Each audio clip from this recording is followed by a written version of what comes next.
The cheating wife thought she could outsmart her husband, but he had other ideas. They left New York 2 hours ago on Friday afternoon and still had an hour's drive to go before they got home. They just dropped off their only child, Lisa, at her college campus, where she was starting her studies. Nancy glanced over at her husband, Bill, who was driving their Ford Transit because they needed to transport Lisa's belongings. And she couldn't use her BMW 230i convertible. Time really flies. She thought it felt like just yesterday that she found out she was pregnant on Lisa's high school graduation day. Bill was still in college, studying to be an engineer. Both sets of parents were supportive. They knew each other well and were aware of their kids' love. After the baby arrived, she stayed with her parents, and they tied the knot once Bill finished his studies. She's been a stay-at-home mom. At the moment, we're just waiting to hear back from the client. She was a stay-at-home mom who supported her husband as he climbed the career ladder, becoming a junior engineer and eventually owning his own HVAC business. Over a decade, he secured major contracts with construction companies. Bill's dedication to work and family never wavered. The house won't be the same without her. Bill said. Nancy replied, "Yeah, she's our little princess and deserves the best." Bill remarked, "Have you noticed how she's been acting lately? She's been treating me terribly whenever you're around. She sticks to you like glue. Sometimes she even makes fun of me. When you're not here, she locks herself in her room and avoids me completely. She's still just a kid, you know. She's in her senior year of high school, and it's tough. She was under so much pressure trying to get into Columbia University. Try to cut her some slack." "Bill, have you seen the way she looks at me when we're in the same room? Remember that incident 2 months ago when she came at me with a knife while I was sitting on the couch? I thought she was going to hurt me. I saw pure hatred in her eyes."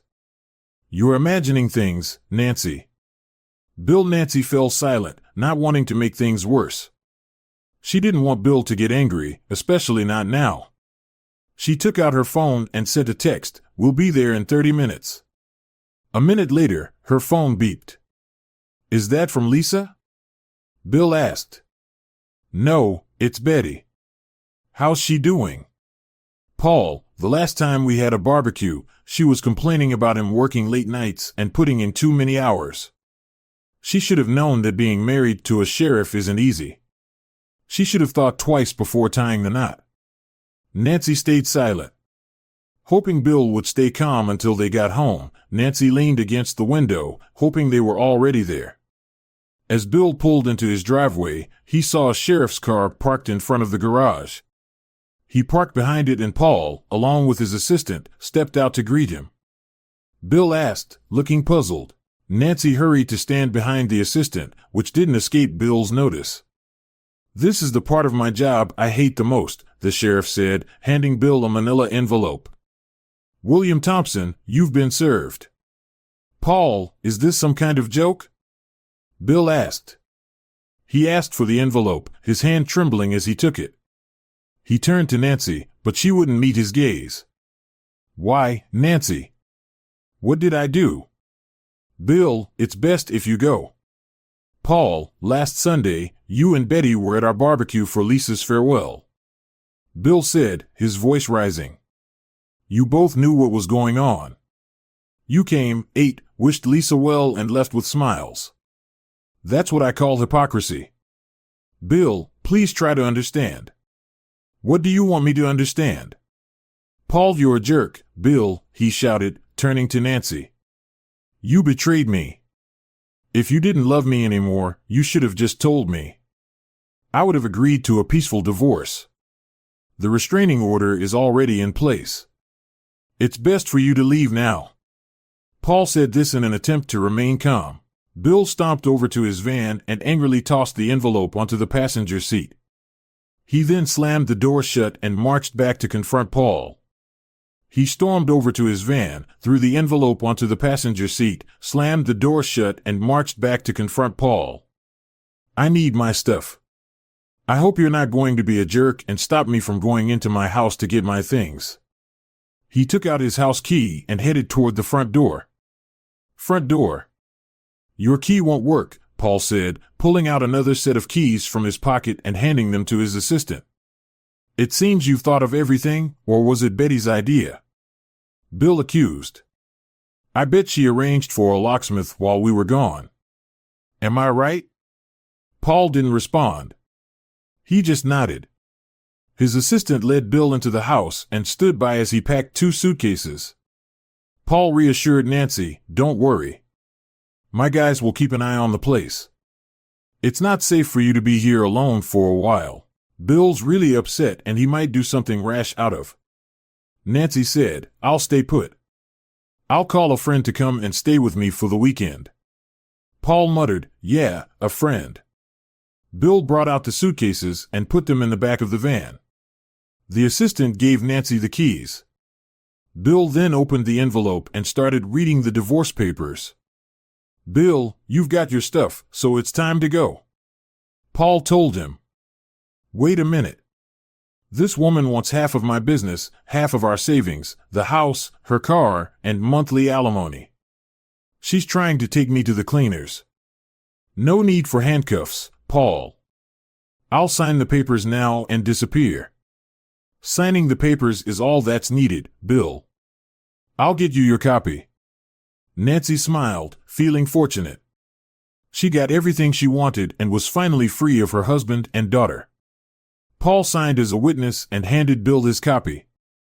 Bill got into his van. "Who is he? How long have you been with him?" "Go inside and lock the door," Paul instructed Nancy. Paul's assistant escorted Nancy inside. "Don't do anything foolish.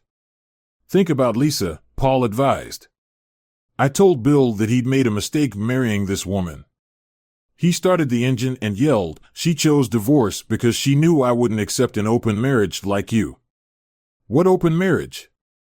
Paul asked, shocked. "Don't act innocent, Paul." "It's common knowledge," Bill retorted. Paul's voice rose. "Come on, Paul. We all know that when you're working nights, your brother Tom is keeping your bed warm. Are you trying to turn me against my brother? You jerk. Oh, man. She's cheating on you. Sorry to break it to you. Look, Paul. As a sheriff, you can tell when someone's lying. Go home. And ask Betty, then you'll see," Bill said, backing up and leaving the property as instructed. Nancy poured herself a glass of wine and stood before Peñal's masterpiece, the train station, worth over $100,000. He left it here, his loss, she thought with a smile. She picked up her phone and dialed a number from her speed dial. "Come on, Jason, answer your damn phone," Nancy yelled, frustrated, before hanging up. He was supposed to come straight here after work. She muttered to herself, taking a seat and sipping her wine. Memories of their first encounter flooded her.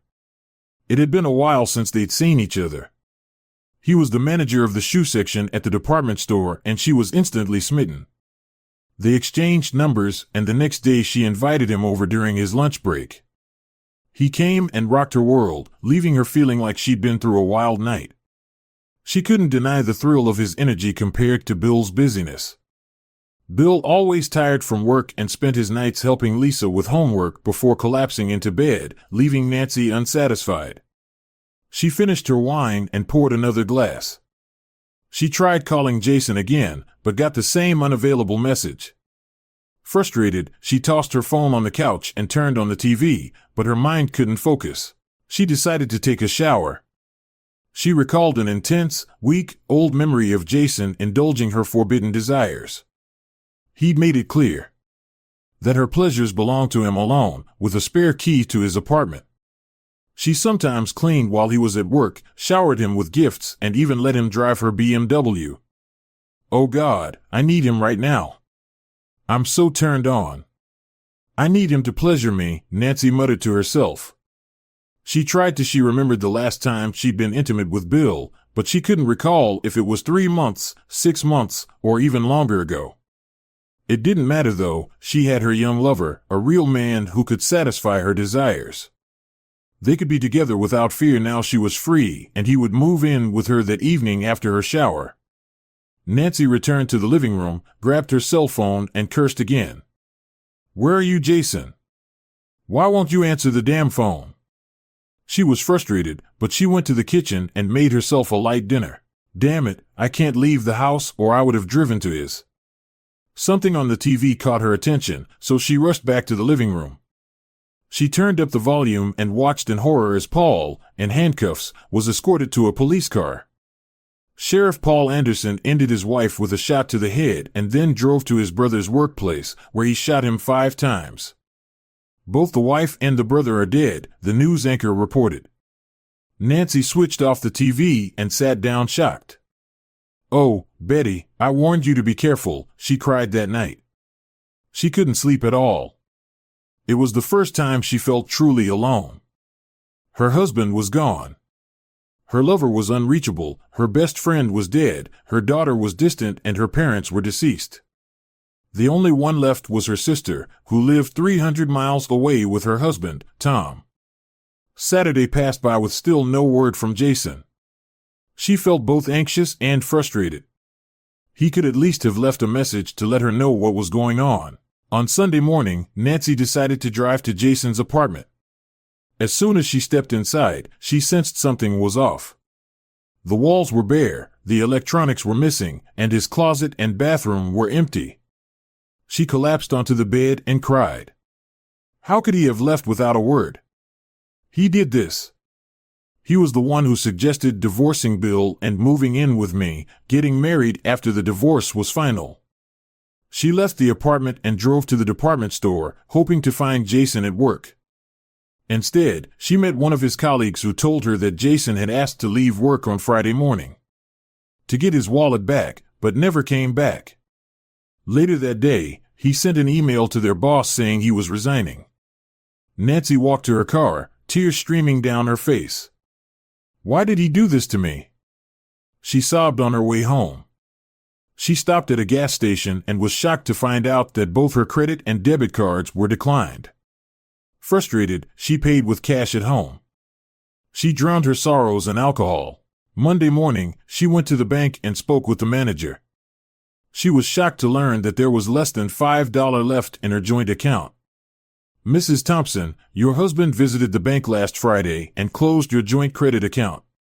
The manager told me that he'd also been told about your divorce and that he wouldn't be responsible for the mortgage on the house or your car anymore. That's a mistake. My car was paid off and the house mortgage should have been settled. Nancy said, bewildered, that there was paperwork showing a car loan and a second mortgage. Nancy asked why there was no money in her account. The manager replied that her account had been debited to pay the monthly mortgage and that there hadn't been any deposits for the last 3 months. Whatever money was there had been used up. Nancy also wanted to know about her husband's business. Nancy asked, should there be monthly transfers from the company account? Unfortunately, Mrs. Thompson, I can't share Mr. Thompson's account details or business matters with you. But if you don't make the upcoming mortgage payment, your house and car could be repossessed. I don't have a job, so I suggest you discuss this with your lawyer. She went to the safe deposit box she shared with her husband, but it was empty. She took all her jewelry and put it in her handbag outside the bank. She tried calling Bill on his cell phone, but it was out of service. She tried his work number next, but it just kept ringing. Frustrated, Nancy called Lisa's number. What do you want? I don't know. What do you want? Lisa snapped angrily. Is that how you talk to your mother? Nancy asked, shocked. That's how I talk to you, Lisa retorted. You dumped Dad like he meant nothing. I'm done with you. Don't call me again. I'm changing my number. Then the line went dead. In her car, Nancy was stunned and gripping the steering wheel. She was trying to understand why Jason left without a word. She was questioning where her plan went wrong. She called her lawyer and secured a same-day appointment for the late afternoon. After your call this morning, Mrs. Thompson, we looked into your husband's company. Her lawyer informed her that he filed for bankruptcy last Thursday. Before being served by you, the company is likely to be dissolved. You said I could get millions last time. Nancy exclaimed, Please, Mrs. Thompson, try to stay calm. Just 2 weeks ago, there were no signs of financial trouble. Everything seemed. On the bright side, the company's bank account is frozen. What about the car and the house mortgage? Last week, he used your house as collateral for a loan. He did the same with the car. When you signed the ownership documents, you also signed for a loan in your name. This can't be true, Nancy cried. Thompson, I have a personal question. Do you think your husband knew about being served? Nancy replied, looking thoughtful. He never saw it coming. She took a deep breath. So, if I understand correctly, I won't get a penny from my husband's company. I have no money in the bank and my car and house will be taken away. I'm afraid so. Is there any way to make him pay the mortgage? At least his company was his only source of income. Now that it's gone, he's penniless. Once he finds a job, we can make him pay. We had some investment certificates, but I couldn't find them in our safe deposit box. We'll check when he cashed those. We also need to look into his company certificates and find your husband. His lawyer is in charge of everything, so please get started. Mrs. Thompson, I should mention that these extra services will cost more. How will you cover the expenses? Nancy hadn't considered the financial aspect, but then she smiled. I have a valuable painting. Get the money and write us a check so we can get started. No problem. I'll call you soon. One more thing, Mrs. Thompson. In the worst-case scenario, be prepared to leave your house. You should start looking for a new place to live. She sat in front of Peñal's masterpiece. I want to keep you, but my husband and I have to part ways. She said this to the painting. Then she called her sister. Hey, sis. I need a favor. You know I'll do anything for you. Nancy, Bill and I are divorced. Is this some kind of joke? No, sis. It's complicated. I'll need a place to stay temporarily. Can I stay in your? I'll fill you in on everything when we meet. How is Lisa taking it? She's definitely Daddy's girl. I'm the one who gets the blame. Is there any chance you two can figure things out and maybe see a counselor? I doubt it. I'm really sorry, there's no issue on my end. I don't think Tom would mind, and our daughter would be delighted if you could stay with us for a while. Thanks, sis. I'll let you know when I'll be there. Nancy ended the call on Tuesday. Nancy visited a jeweler to have her jewelry appraised. To her surprise, she was informed that all her pieces were gold-plated copper and of poor quality. She cursed Bill for giving her such a bad gift. Then she went to an art gallery to get an estimate on her fake gifts. Nancy asked the appraiser to take a close look at her Peñal painting of the train station. The train station is considered PGN's best work. It captures the emotions of arrivals and departures, joy and sorrow. He showed her the painting, which he'd placed on an easel and illuminated with a spotlight. He then took a magnifying glass and began inspecting it closely. After a few minutes, he chuckled and said, "Is something wrong?" Nancy asked, "What's up?" "Let me show you something," the appraiser replied, fetching something from nearby. He set up the laptop on a nearby table and opened a website with a few keystrokes. He showed a picture of the train station on the screen, zooming in on the bottom left corner. There's a man and a little girl standing on the platform watching a woman walking to the train with her back to them. The man looks really sad and the girl is crying. I understand, so what? Nancy felt a bit confused. Take a look at the same scene in your painting. The man handed Nancy the magnifying glass. Nancy glanced quickly at the bottom left corner and felt dizzy. Both the man and the little girl are laughing and pointing at the woman like they're teasing her. It's not real. Nancy stuttered, "Yeah, I'm sorry, but it's a pretty good fake." Oh my God, Nancy grabbed a chair and sank into it, feeling utterly defeated. "I can give you $200. I just want to hang it for my friends and clients to have a good laugh." Nancy accepted the offer. She left feeling utterly shattered. Her phone rang and she saw it was her sister calling. "Hi, sis," Nancy said, trying to hide her misery. "Don't call me, sis. You witch," an angry voice shouted at her. "Why?" "Tom got an email from some stranger sent to everyone we know. It's a link to an X site. It's got videos of you with some guy. From a year ago until last week. How could you do this, Nancy? I first saw you doing it in our bed and in some cheap motel room." The voice was furious. "I have to explain. There's no need. You're disgusting. Tom doesn't want you near us. He says you'll ruin me and our daughter. We don't want you here. Go to your lover. You can call." The call ended abruptly. "Oh my God, they found out. They've known all along." Nanny's face twisted in horror. "What do I do now?" She panicked. "Everyone knows in the whole town. I have to get out of here, far away."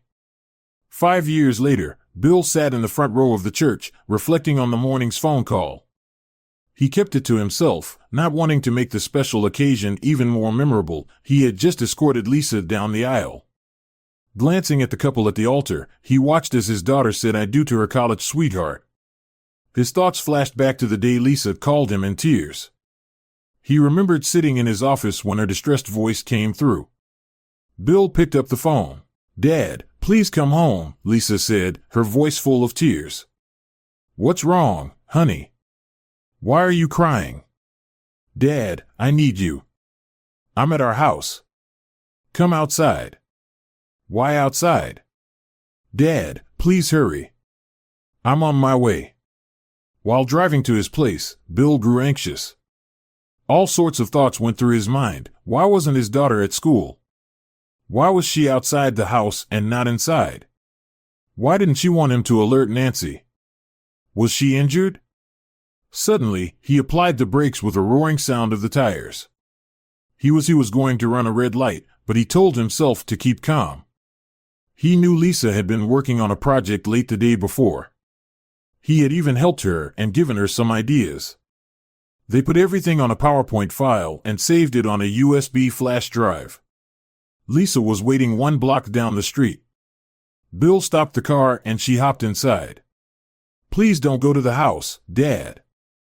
"Okay, Lisa. Tell me what's going on." "I was given permission to come home during lunchtime to pick it up. I found an old Honda in our driveway. I went inside and heard strange sounds coming from your room.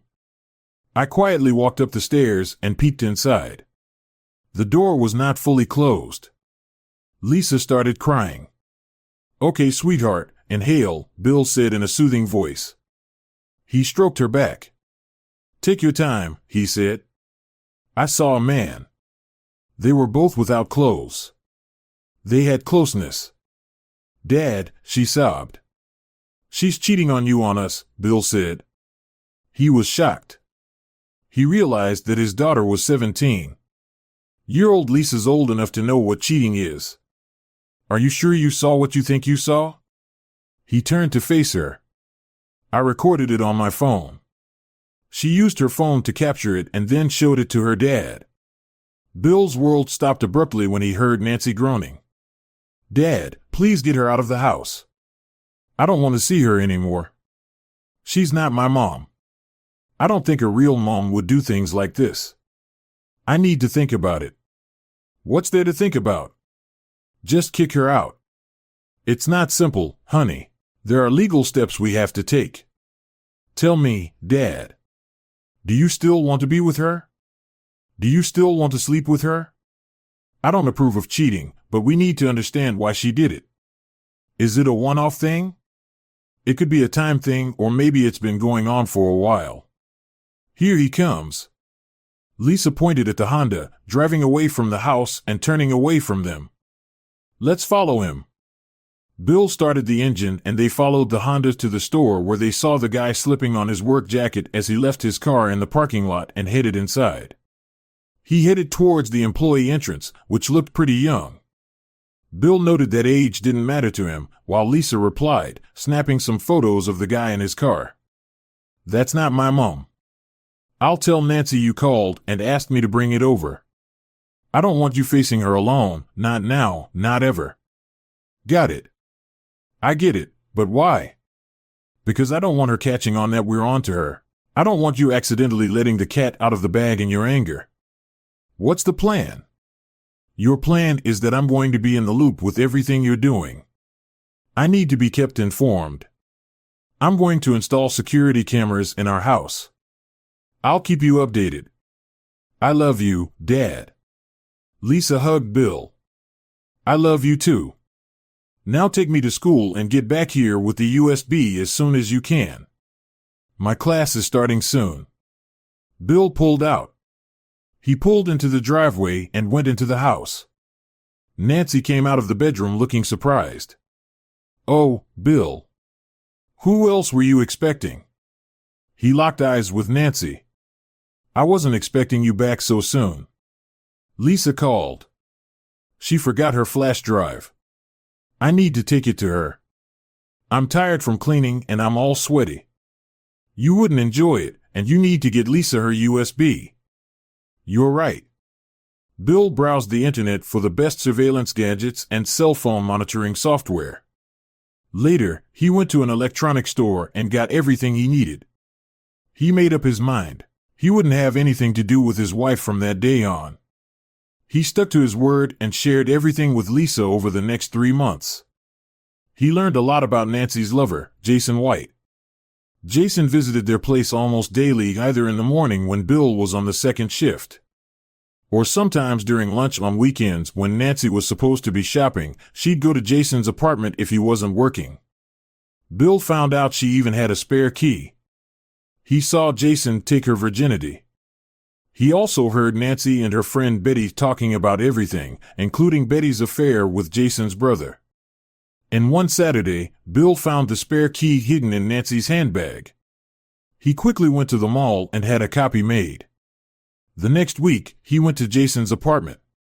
It was in a rundown part of town with no security cameras and the main entrance left unlocked.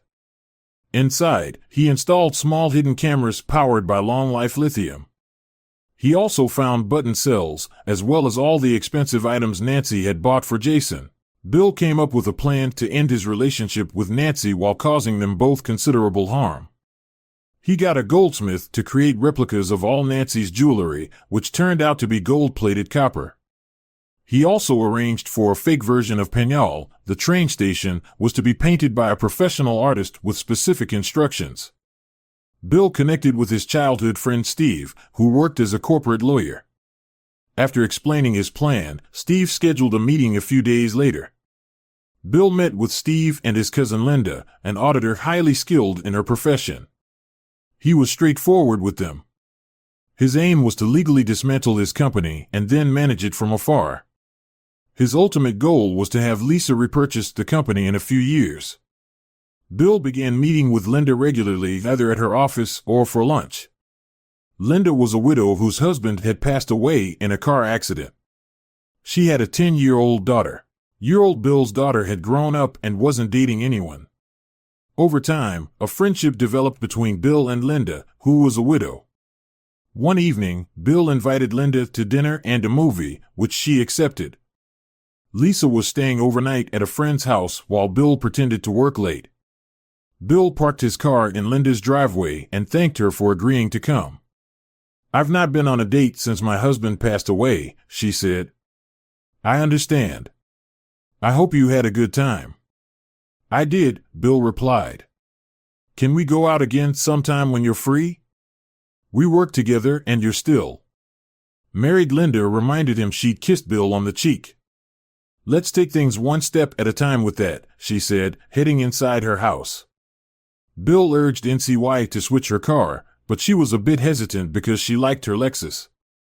However, when he suggested that driving a BMW convertible would make her look younger, she agreed enthusiastically, since the Lexus was paid off.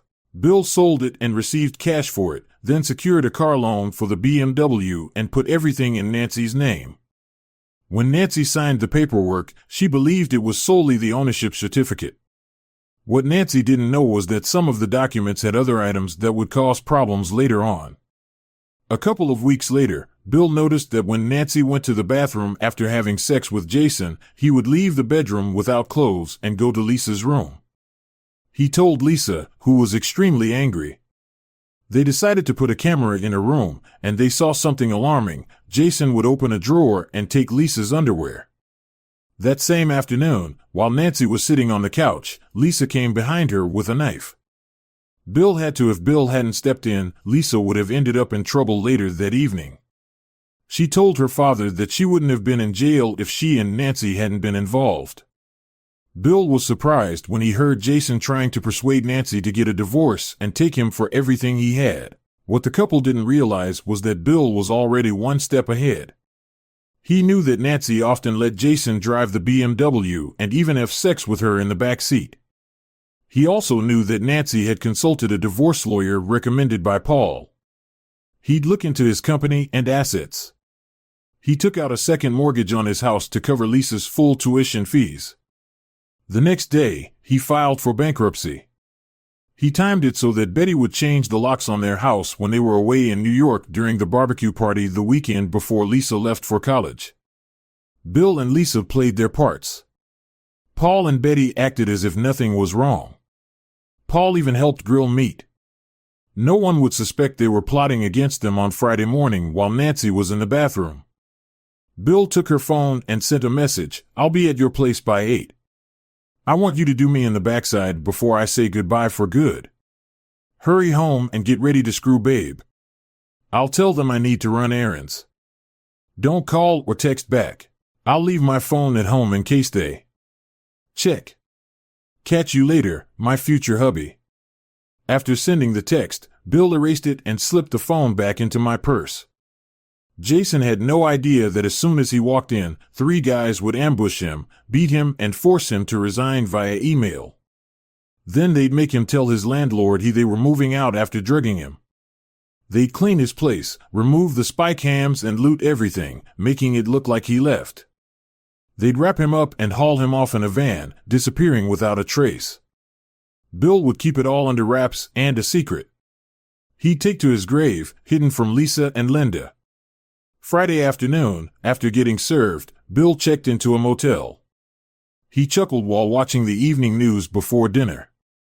One of the guys from Jason's place swung by. He handed over the cameras and got paid. No words were needed. He didn't spill where Jason's body ended up buried. Bill's body was buried on Saturday morning. He got a new phone and gave his new number to Lisa. He then went to Linda's house. He spent all day sorting through and editing the video footage. He blurred out Jason's face to avoid any link if Jason went missing. He crashed in the guest room and bonded with Linda's kid. Bill and Linda kicked the final step of their plan was for an elderly couple from Seattle to buy the company. It turned out that it was actually Linda's relatives. Nobody on staff was going to lose their job on Monday. Lisa called to say that Nancy was looking for him. They both had a laugh later on. Bill posted all the videos on a raunchy site using a fake email address.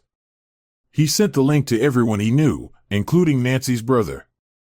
And Bill stayed with Linda for another 3 months until his divorce was finalized. They continued dating but kept it platonic. Linda made it clear that there would be no physical contact until Bill was officially single. Bill agreed to remain faithful to his vows until the end. Staying with Linda had its perks. If anyone asked, Bill could say that he was broke and staying with Linda until he got back on his feet. On the day of the hearing, Nancy didn't show up in court with the house and her car. The judge granted the divorce without any spousal support or splitting of assets, as Bill was broke and out of work. NY's lawyer didn't argue against it. They later crossed paths in the hallway. "You're quite the strategist, Mr. Thompson," the lawyer remarked. "Am I?" Bill responded with a furrowed brow and walked off back to the present. "Dad, pay attention." "Oh, sorry, sweetie, what were you saying?" "It's time for the father-daughter dance, and everyone's watching. But you're not on my mind." "I was somewhere else entirely." "Princess," Bill took his daughter's hand, spun her around, and they began dancing to the music. Now I've got to dance with your mom, Bill told Lisa when the song ended. I promised my little brother he'd be next, Lisa said with a smile. Good morning, Mr. Thompson. I'm Dr. Henry Doza from Dallas, Texas. I'm calling about your wife. Is there something wrong with my wife? She's in the next room right now. I mean Nancy Thompson. I haven't heard that name in 5 years. I'm a psychologist treating my patient Nancy Thompson in her final days. Yes, Mr. Thompson. Do you have a few minutes for me to explain the situation briefly? My wife told me her life story, from her childhood to when we met. She said you were the only man she knew until she met Jason. She thinks it was a mistake, and she talked about planning the divorce and what came after. She thinks you knew about the affair and set her up. She's come to terms with losing you and your daughter because she knows she was wrong. When she left town, she only had $200 to her name. She wanted to get away from everything, especially after the video recordings of her affairs surfaced. She hopped on the first bus she could find and ended up in Texas. She found work as a waitress in a CD bar by Interstate 20, which was mostly frequented by truckers. The owner gave her a cheap room in exchange for favors. After a year, she became pregnant and had to resort to a risky termination without proper medical care. Later, the owner started forcing her to have closeness with the truckers for money. Some used protection, but others didn't. By the time she went to the hospital, she had severe STIs and AIDS. She's very sick and knows she's dying. Her last wish is to see you before she dies. A year later, she became pregnant and had to have an unsafe termination without proper medical care. Later, the owner forced her to have close contact with the truckers for money. Some used protection, but others didn't. By the time she went to the hospital, she had severe STDs and AIDS. She's very sick and knows she's dying. Her last wish is to see you before she passes away. I'm really sorry to hear that. Doctor, my daughter's getting married today. I'll reach out to you next week. Don't wait too long, Mr. Thompson. Here's my direct line number. Hey honey, take it easy on the drinks. You're driving us home later. Linda hugged her husband and gave him a sweet kiss. You mean the world to me, darling. Bill pushed his one thing, though. I'd never risk your safety or our son's. Let's go hit the dance floor. I want to feel you close. A few days later, Bill called Dr. Doza from his office to say he couldn't make the trip south due to his heavy workload. The doctor suggested he speak to Nancy over the phone. He connected the call to her hospital ward, where she was. Was there a cordless phone a nurse could bring to my bedside? Bill, it's Nancy. Nancy, it's me. Oh, Bill, I'm so sorry for what I put you and our family through. I'm facing the consequences now, but I'm sorry. I forgive you, Nancy. I've moved on with my life and I'm happy. I actually owe you thanks. After our divorce, I married an amazing woman and we have a son together. Lisa considers her mom and they have a great relationship. Oh, and Lisa got married last Saturday. The wedding was beautiful and her mom made sure everything was perfect. We're both looking forward to being called grandparents. Bill could hear New York sobbing on the other end. There was a commotion in the background of NY's hospital room. He waited patiently until a frantic voice interrupted. I'm Nurse Angelica. I'm sorry, but I have to end the call. The line went silent. Bill glanced at the family photo on his desk, smiling to himself. He who laughs last laughs best. He murmured.